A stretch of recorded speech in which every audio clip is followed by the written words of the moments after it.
The recent high temperatures felt across Europe and combined with the drought and drying up rivers and water shortages has surely woken us up to the fact that we have to change the way in which we're going to manage our gardens in the future. I think one of the finest examples of how we can cope with this is East Ruston Garden in Norfolk. I will leave the details at the end of the video. But you can see here it's a traditional English garden with green striped grass, and then as you can see what's happening these days is that the grass is beginning to dry out and we are now moving over to less mowing. And there are benefits because you can see where the grass is mowed short, there isn't anything to be seen, and the longer grass has got plenty of wildflowers in it. And we're now going to approach an example of cornflowers. And these are the ones that inhabit the cornfields and give them their unique appearance. East Ruston is situated on the northeast coast of Norfolk in East Anglia in the UK. It's one of the driest places in the country with a very, very low rainfall, and the garden itself in some places has a very gravelly soil. But this is an example of a dry garden, that's true. And here you can see how once they've been allowed to develop, they fill in quite nicely and the plants begin to support each other. But of course, the classic way of getting around the problem of hot, dry gardens with very, very low rainfall is to grow them in pots and to irrigate them using hand watering.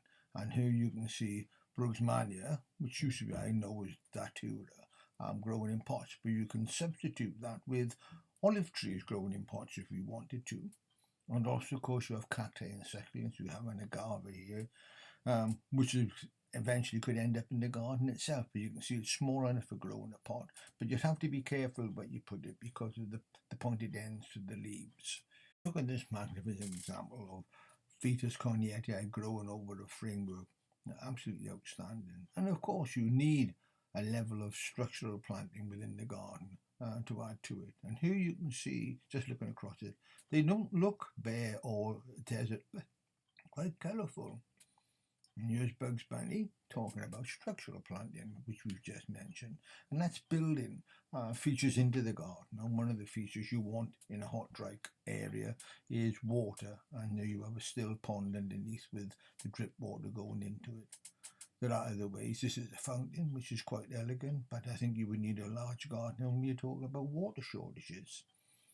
But once again, just looking across these gardens, you can see how green and how lush they look, and yet it's a mixture of pots and plants growing in very, very shallow soil. And agapanthus is an example of one that does that with very limited watering. Agapanthus builds up his stock in his fleshy root system during the winter time, and that's what helps it get through the summer. It's a South African plant, so it's used to hot, dry conditions.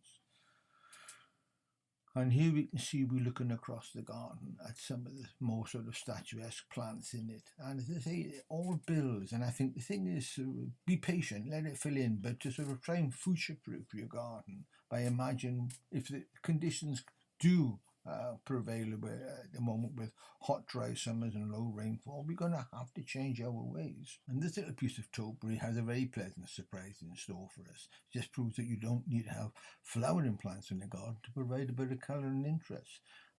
But just in case you're worried about it, we will cover a couple of colourful plants that you can use in the garden. Most of these you buy from the garden centre, and you can see Bidens here, Calibracovas, petunias, verbenas. They're all the sort of plants that you'll put in tubs and hanging baskets. But if you put them together like this, then you can sort of highlight areas, because generally speaking, what we're looking for is a cooling effect of green foliage. And here we have Lily martigam, which once again we can plant and leave there in the ground. And here we have Camasias, which are growing once again from bulbs in the soil. And these are the things we need to look around for.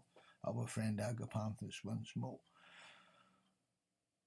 And now we have the Aeoniums, which are succulents, and the succulent family can be raided, and some we can leave outside. All depends what part of the country you live in. But generally speaking, you would protect them for the winter time. But the hotter the summer, the darker the colour. Very, very dramatic. You wouldn't normally associate hydrangeas with a Mediterranean garden, but quite often you see them growing in cool shade And also they will grow very well in pots. I've got a lovely white form that growing in pots, and it just needs checking over from time to time, watering once or twice a week just to keep it cool at the root. But if you pack it in as these are amongst other plants, you'd be surprised at how they support each other by casting shade. Thinking mainly about summer at the moment, but it also pays to look forward to winter as well. One plants that do well are hollies, and as they say, they will provide you with a little bit of foliage for the Christmas table as well. And we mustn't forget about the kitchen garden when we talk about managing water shortages. But if you can grow the plants close together in small areas, it makes more economic use of the water you've got. You don't lose too much sideways capillary reaction. And the other thing that I like to do is to create a dust mulch in between the plants. And to achieve this, you just hold them at every opportunity, daily if you wanted to.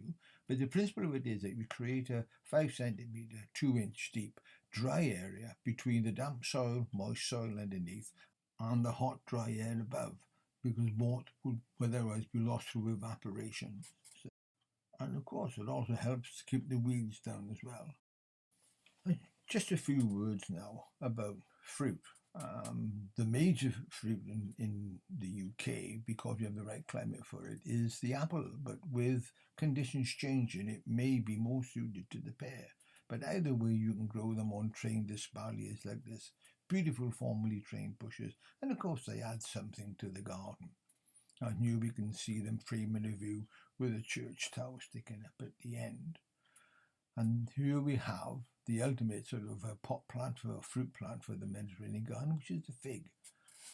And you can see we're looking down this little sort of jungly look towards the porthole. And if we move closer, we can see the Happisburgh Lighthouse. And there it is, gazing back at us, a focal point.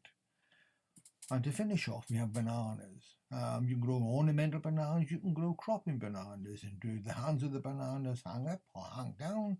They hang up, as you can see in this photograph. Quite spectacular flowers, aren't they? Diolch, and thank you for watching. Goodbye for now, but if you would like to see any more, please hit the subscribe and like buttons.